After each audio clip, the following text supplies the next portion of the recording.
Hi, this is Jamie from Antelope Beads, here today to talk to you about rubber O-rings and to give you just a couple little hints on getting the O-rings properly on the ends of your leather pieces.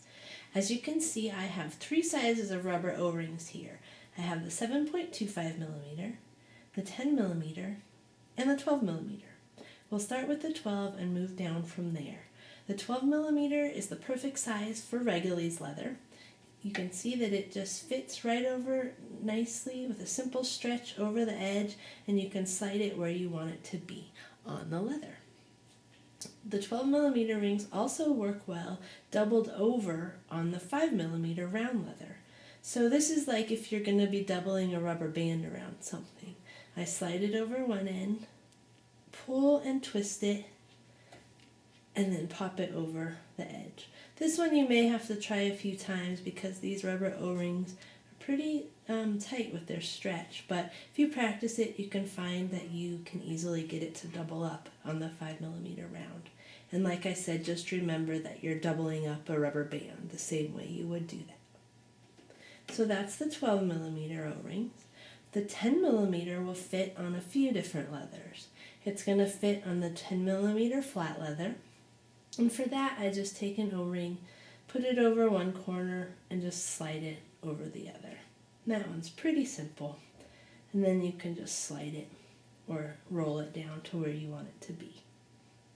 The 10 millimeter also work on the mini Regules, both the stitched and the plain mini. For this, I have a great tip using your chain nose or round nose pliers. Here I'm going to use my chain nose pliers, and I'm going to take and use one of the O-rings and slide it onto the end of my pliers. Then I'm going to spread the tines out.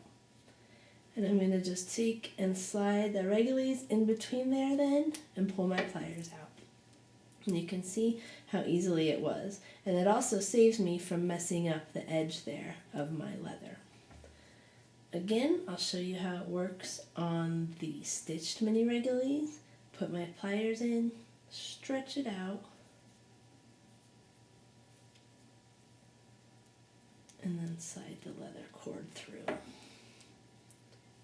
There you go. So that's the 10 millimeter. And now the 5 millimeter round. That works on the 5 millimeter flat, and that one's pretty easy to just slide up and over, as was with the 10 millimeter flat and the 10 millimeter. And then it also works with the 5 millimeter round and the 5 millimeter braided round. For these, I'm going to use my round nose pliers, and the same way I did with the chain nose before, I'm going to hold it open, and I'm going to slide the end in there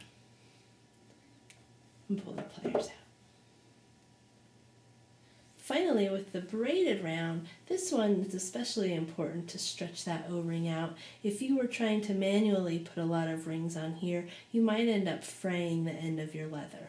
And we don't want that because we want it to fit easily into your clasp when you go to glue it.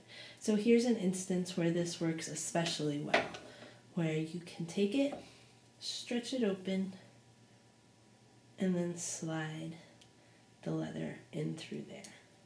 If possible, when you're ordering, you might want to order an extra inch or so of the braided leather just to practice this technique. And then as you get the hang of it, you should be fine to order your exact length of your braided leather. So that's just a tip on using your pliers to easily put O-rings onto the different leathers. For lots of other tips and techniques, please visit our website at antelopebeads.com. Thank you.